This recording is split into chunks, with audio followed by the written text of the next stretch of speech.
چوتھی تراویح کے چند اہم نکات۔ آج کی تراویح میں چوتھے پارے کے 12ویں رکوع سے 5ویں پارے کے اختتام تک کی تلاوت کی گئی۔ سب سے پہلے اللہ سے ڈرتے رہنے کی ہدایت، جس نے سب کو ایک ہی جان سے پیدا کیا۔ تمام مرد اور عورتیں ایک ہی آدم و حوا کی اولاد ہیں۔ اسی وجہ سے خدا اور رحم یعنی خون کا رشتہ سب کے درمیان مشترک ہے۔ انہی دو بنیادوں پر اسلامی معاشرہ کی عمارت قائم ہے۔ یتیموں کے حقوق ادا کرنے کی تاکید کی۔ اس معاملہ میں کسی قسم کی ہیر پھیر اور رد و بدل کو سختی سے منع کیا گیا۔ اس موقع پر یتیموں کے حقوق کے تحفظ کے نقطہ نظر سے ان کی ماؤں سے نکاح کی اجازت دی۔ اس موقع پر یتیموں کے حقوق کے تحفظ کے نقطہ نظر سے یعنی ان کے مال کی حفاظت کو پیش نظر رکھتے ہوئے ان کی ماؤں سے نکاح کی اجازت دی، نہ کہ ان کا مال ہڑپ لینے کے مقصد سے۔ عربوں میں بیویوں کی تعداد پر کوئی پابندی نہیں تھی۔ اس موقع پر 4 تک تعداد کو محدود کر دیا گیا اور یہ شرط لگائی گئی کہ ان کے حقوق کی ادائیگی اور مہر میں کمی نہیں ہونی چاہیے۔ وراثت کی تقسیم کے ضابطے کی تفصیل بتائی تاکہ سب کے حقوق متعین ہو جائیں۔ میراث میں صرف مردوں ہی کا حصہ نہیں بلکہ عورتیں بھی اس کی حقدار ہیں، اگرچہ ان کا حصہ مرد کے نصف ہے۔ میراث بہرحال تقسیم ہونی چاہیے، خواہ وہ کتنی ہی کم ہو، حتیٰ کہ اگر مرنے والے نے 1 گز کپڑا چھوڑا ہے اور 10 وارث ہیں تو بھی اسے 10 حصوں میں تقسیم ہونا چاہیے۔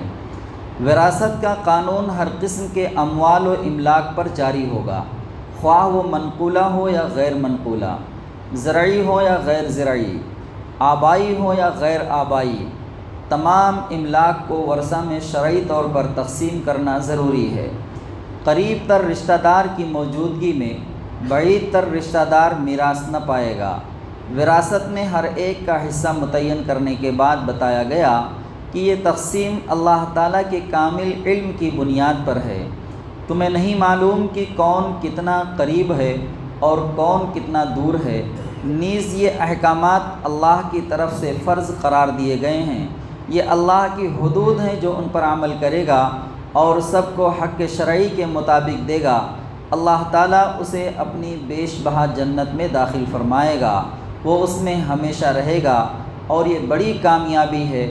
اور جو اللہ کے ان احکامات کی خلاف ورزی کر کے وراثت سے محروم کرے گا، دوسروں کا مال ناجائز طریقے سے کھائے گا، گویا ان حدود کو توڑے گا، تو اللہ اسے آگ میں ڈالے گا جس میں وہ ہمیشہ رہے گا، اور اس کے لیے رسوا کن سزا ہے۔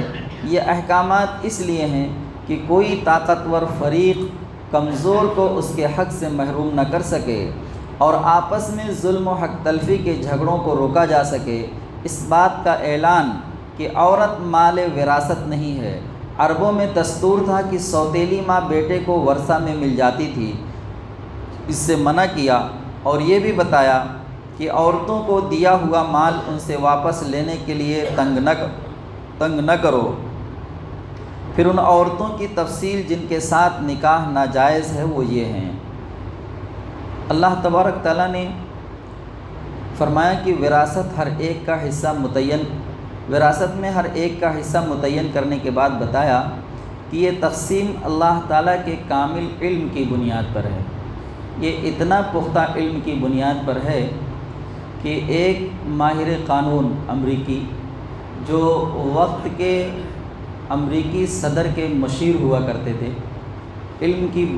قانون کی بڑی ڈگری جو ہے ان کے پاس تھی، مجھے نام اس وقت یاد نہیں آیا ہے، اس سے پہلے میں نام کے ساتھ ان کا ذکر کر چکا ہوں۔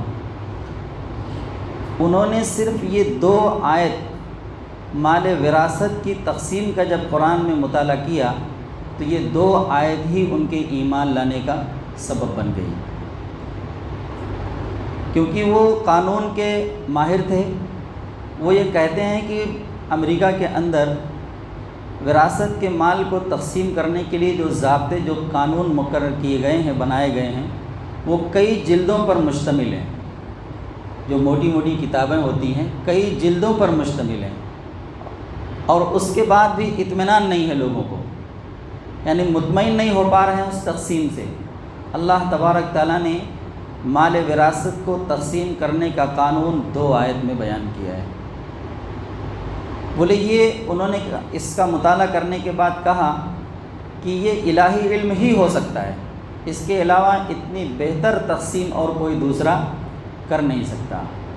اور حدیث میں یہ بات کہی گئی کہ اگر مرنے والے نے 1 گز کپڑا ہی چھوڑا ہو اور وارث 10 ہوں تب بھی اس کو فوراً تقسیم کر دیا جائے۔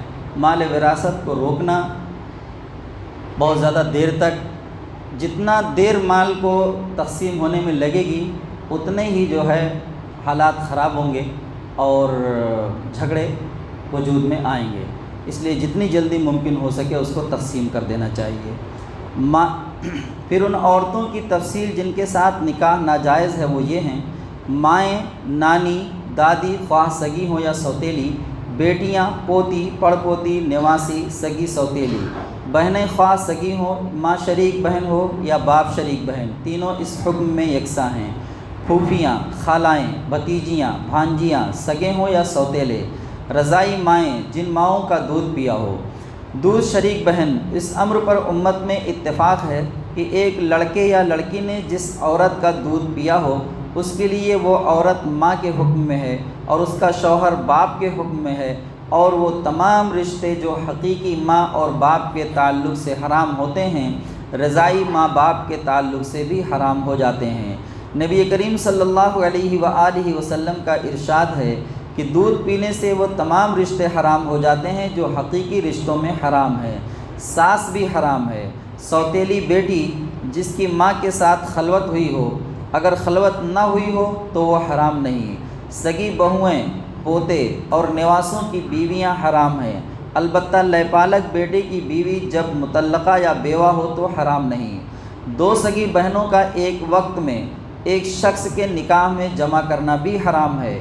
بیک وقت بیوی اور اس کی خالہ، پھوپھی، بھتیجی، بھانجی کو ایک ساتھ نکاح میں جمع کرنا حرام ہے۔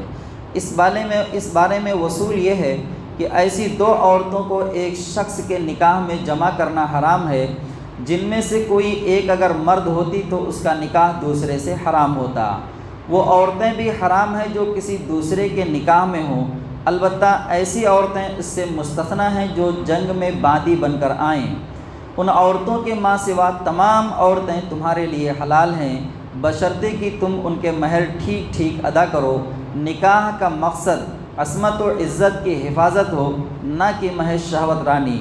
نکاح کی شرائط کا بیان اس لیے ہے تاکہ معاشرہ بدکاری، بے حیائی اور ظلم و زیادتی سے پاک رہے۔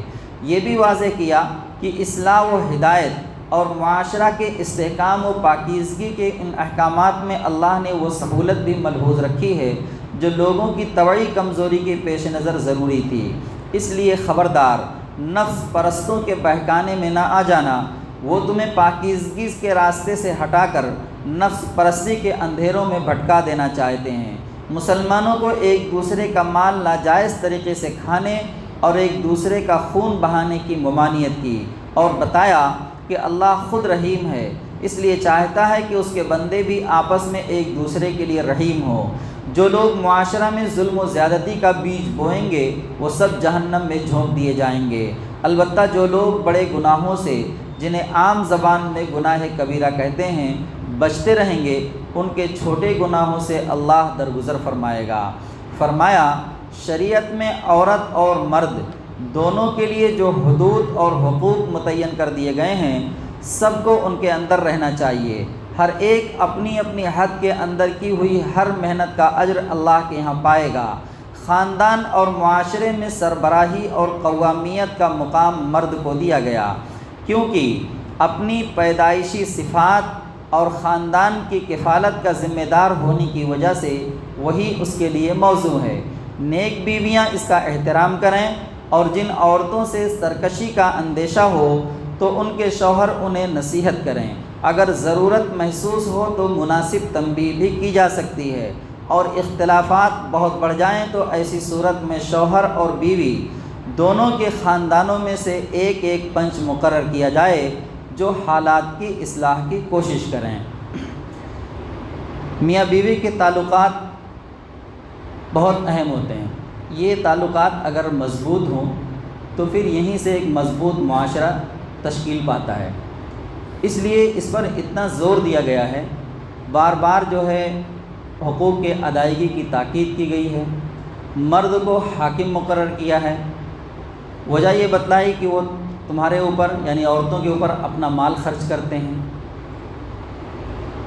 اور اس کے بعد اگر کسی وجہ سے خرابی پیدا ہوتی ہے آپسی تعلقات میں تو سب سے پہلے جو طریقہ یہاں پر اختیار کرنے کے لیے بتلایا وہ تنبیہ کا ہے، یعنی سمجھایا جائے، بجھایا جائے۔ پھر اس کے بعد اگر عورت نہ مانے تو بستر علیحدہ کر لیا جائے،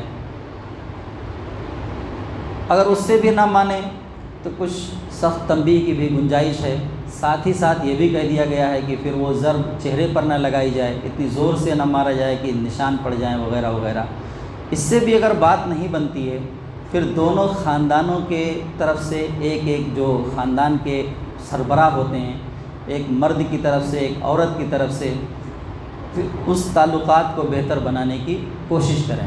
یہاں پر اللہ تبارک تعالیٰ نے ایک بات خاص طور سے یہ کہی ہے کہ اگر ان کے اندر اخلاص ہوگا، وہ تعلقات کو بہتر بنانے میں اگر وہ مخلص ہوں گے تو پھر اللہ راستہ نکال دے گا، اور اگر وہ انا پرستی لے کر آئیں گے کہ ہماری ہی بات مانی جائے تو پھر تعلقات استوار ہونے کی صورت نکلنا بہت مشکل ہے۔ یہاں سے ابتدا ہوتی ہے۔ اس کے بعد پھر اگر اس کے بعد بھی بات نہ بنے تو پھر ایک طلاق کا حکم دیا گیا، جیسے کہ سورہ بقرہ میں 2 دن پہلے ہمارے سامنے یہ بات بھی مطالعے میں آئی۔ ایک طلاق دینے کے بعد پھر بیوی کو بھی حکم دیا جا رہا ہے کہ وہ شوہر کے گھر سے باہر نہ نکلے، اور شوہر کو بھی حکم دیا جا رہا ہے کہ وہ بیوی کو گھر سے باہر نہ نکالے، الا یہ کہ وہ کسی صریح برائی میں مبتلا ہوئی ہو۔ اب آپ اندازہ لگائیں کہ کسی تعلقات کو بنانے کے لیے اگر اتنی کوششیں کر لی جائیں تو مجھے تو نہیں لگتا کہ پھر وہ تعلقات ٹوٹ سکتے ہیں، الا 90% تعلقات تو بہرحال بچ جائیں گے میاں بیوی کے۔ 10% امکانات ہیں کہ اگر اس طریقے پر عمل کیا جائے جو طریقہ ہمیں قرآن بتلا رہا ہے، ورنہ کچھ تھوڑی سی نوک جھوک ہوئی اور اس کے بعد جو ہے طلاق کے الفاظ استعمال کر کے بیوی کو گھر سے باہر دھکیل دیا جائے تو نہ یہ طریقہ قرآن کا ہے اور نہ یہ ہمیں بتلایا جا رہا ہے۔ اگر وہ طریقہ ہم اختیار کریں گے تو ظاہر سی بات ہے وہی کچھ ہوگا جو ہمیں یہاں دارالقضاء کے پاس نظر آ رہا ہے۔ غصے میں تو ہم طلاق کے بول دیتے ہیں، پھر اس کے بعد جیسے ہی غصہ اترتا ہے، سب عقل ٹھکانے آتی ہے، سب کچھ سمجھ میں آ جاتا ہے کہ اب یہ بچے کہاں جائیں گے اور ہماری خود کی حالت کیا بنے گی۔ تو اگر کبھی ایسا کچھ ایسے حالات ہوں کسی کے گھر میں بھی، جاننے والوں میں، دوستوں کے، تو یہ طریقہ ان کو بتلایا جائے کہ دیکھو یہ اللہ تبارک تعالیٰ نے ہمیں بتلائے ہیں۔ روزے کے لیے 4 آیتیں، یا ایھا الذین آمنوا کتب علیکم الصیام ایاما معدودات شہر رمضان الذی احل لکم لیلۃ الصیام، یہ 4 آیتیں ہیں۔ لیکن گھریلو تعلقات کے لیے بڑی بڑی صورتیں موجود ہیں۔ پوری سورہ نساء صرف گھریلو حالات کیسے بہتر ہوں، سماج معاشرہ کیسے بہتر ہو، اس کے لیے اللہ تبارک تعالیٰ نے اتاری ہے۔ سورہ بقرہ میں کتنے سارے احکامات جو ہے ہمارے مطالعے میں آئے۔ سورہ احزاب، بڑی بڑی صورتیں جو ہمارے گھریلو حالات کو بہتر بنانے کے لیے اللہ تبارک تعالیٰ نے ہمارے لیے نازل کی ہوئی ہیں۔ لیکن ہم چونکہ ایک دم بالکل ہی جو ہے قرآن سے اپنے آپ کو دور کیے ہوئے ہیں، اس لیے ہمارے حالات بھی جیسا اللہ چاہ رہا ہے ویسے نہیں ہے، کیونکہ ہم جب پڑھیں گے نہیں، جانیں گے نہیں، علم نہیں رہے گا تو پھر عمل کیسے ہو سکے گا، ممکن ہی نہیں ہے۔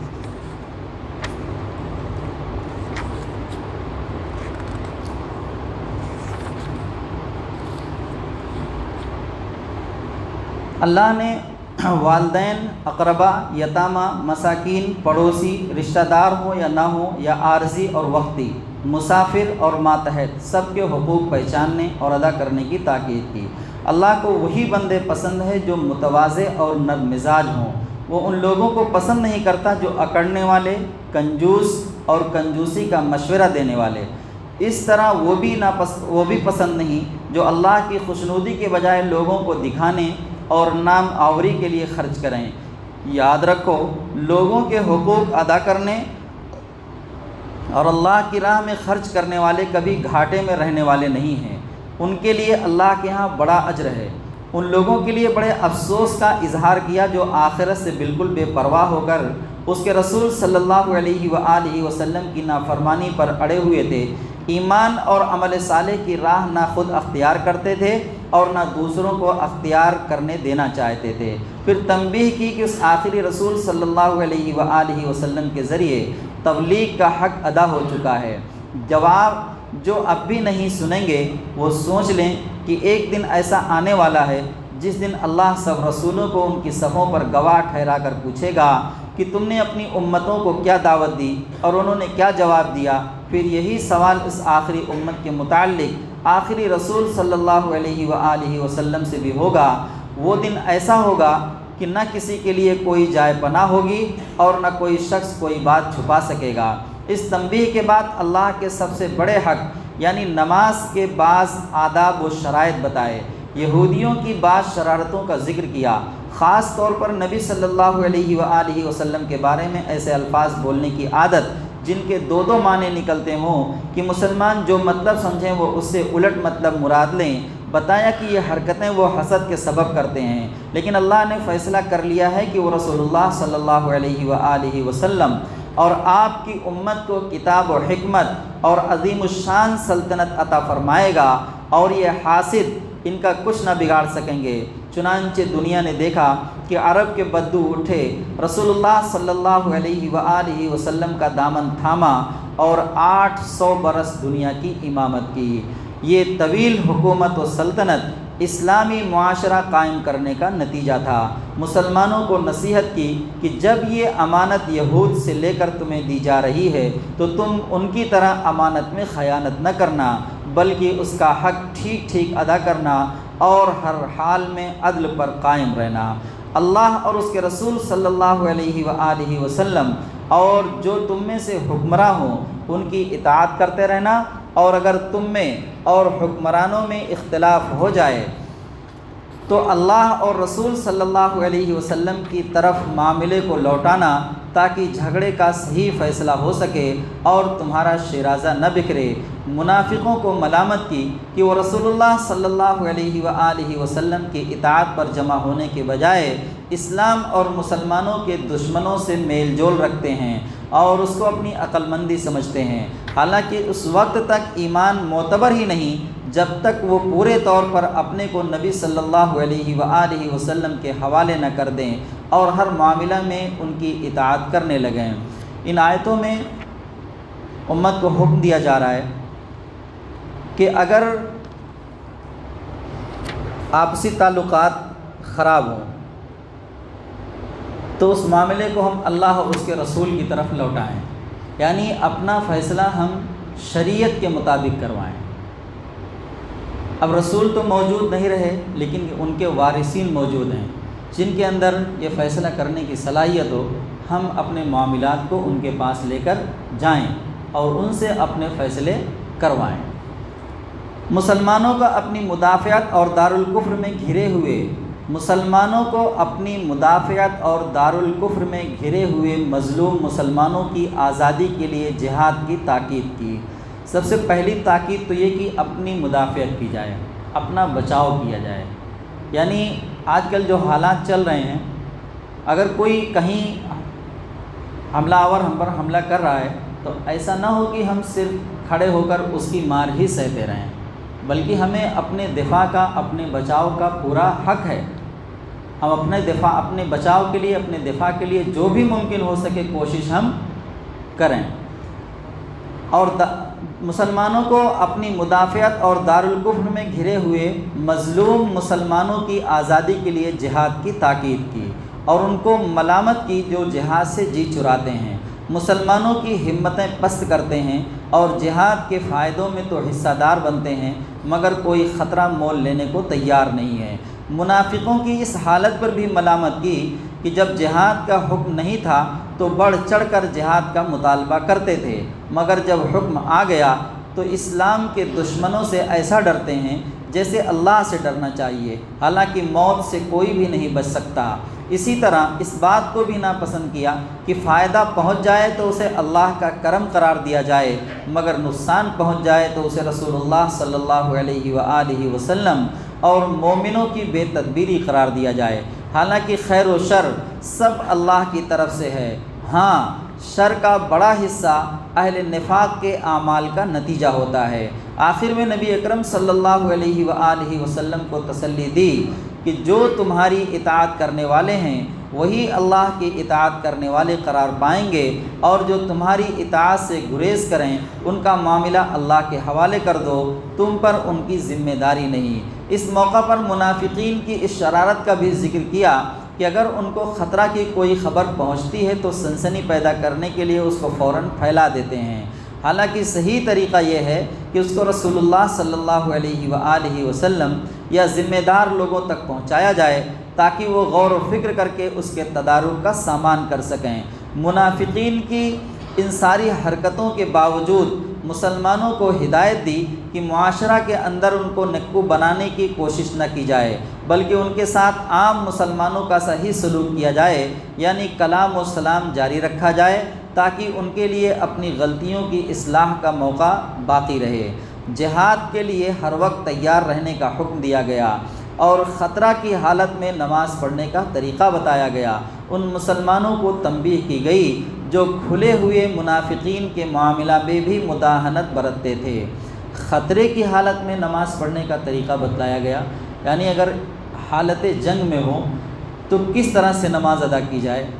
نماز چھوڑنے کا تو تصور ہے ہی نہیں، یہ تو خیال ہی دل سے نکال دیں۔ حالت جنگ میں نماز پڑھنے کا طریقہ بتلایا جا رہا ہے، ہم بستر پر سو کر نماز چھوڑ دیتے ہیں، اذان ہوتی رہتی ہے، مسجد کے پاس کھڑے رہتے ہیں، مسجد کی دیوار سے لگ کر کھڑے رہتے ہیں، لیکن جیسے ہی اذان کی آواز کانوں میں آتی ہے تو وہاں سے ہٹ جاتے ہیں۔ ایک طرف تو جنگ کی حالت میں نماز کا طریقہ بتلایا جا رہا ہے، وہاں بھی نماز چھوڑنے کا تصور نہیں دیا جا رہا ہے کہ چلو 2-4 دن کے بعد پڑھ لیں گے۔ کتنی شدید جنگ تھی ہوگی غزوہ خندق کے موقع پر کہ حضور نبی کریم صلی اللہ علیہ وآلہ وسلم نے کچھ نمازیں جمع کر کے ساتھ میں ادا کی۔ اتنی بھی مہلت نہیں ملی کہ جو یہ طریقہ بتلایا جا رہا ہے اس طریقے کے مطابق ہی نماز ادا کر لی جاتی، تب جا کر آپ نے نمازوں کو قضا کر کے ساتھ میں ادا کیا۔ جہاد کے لیے ہر وقت تیار رہنے کا حکم دیا گیا اور خطرہ کی حالت میں نماز پڑھنے کا طریقہ بتایا گیا۔ ان مسلمانوں کو تنبیہ کی گئی جو کھلے ہوئے منافقین کے معاملہ میں بھی مداہنت برتتے تھے، یہاں تک کہ بعض اوقات منافقین کی حمایت کرنے لگ جاتے تھے۔ فرمایا پیغمبر علیہ السلام اور اسلام کے خلاف منافقین کی سرگوشیاں اور سرگرمیاں اور اسلام کی راہ چھوڑ کر دوسری راہ اختیار کرنا کوئی معمولی جرم نہیں ہے، یہ چیز اپنی فطرت کے لحاظ سے شرک ہے اور شرک اللہ تعالیٰ کبھی معاف نہیں فرمائے گا۔ اللہ کے ہاں جھوٹی آرزوئیں کام آنے والی نہیں بلکہ ایمان اور عمل صالح کام آنے والا ہے۔ آخر میں سختی سے آگاہ کیا کہ منافقت اتنا بڑا جرم ہے کہ منافقین اور کفار دونوں کا ٹھکانہ جہنم ہے۔ چوتھی تراویح کا بیان ختم ہوا۔ اللہ تعالیٰ ہم سب کو قرآن پڑھنے، اس کو سمجھنے اور اس پر عمل کرنے کی توفیق عطا فرمائے۔ اللہ اس کی برکتوں سے ہمارے شہر، ہمارے ملک اور عالم اسلام کے حالات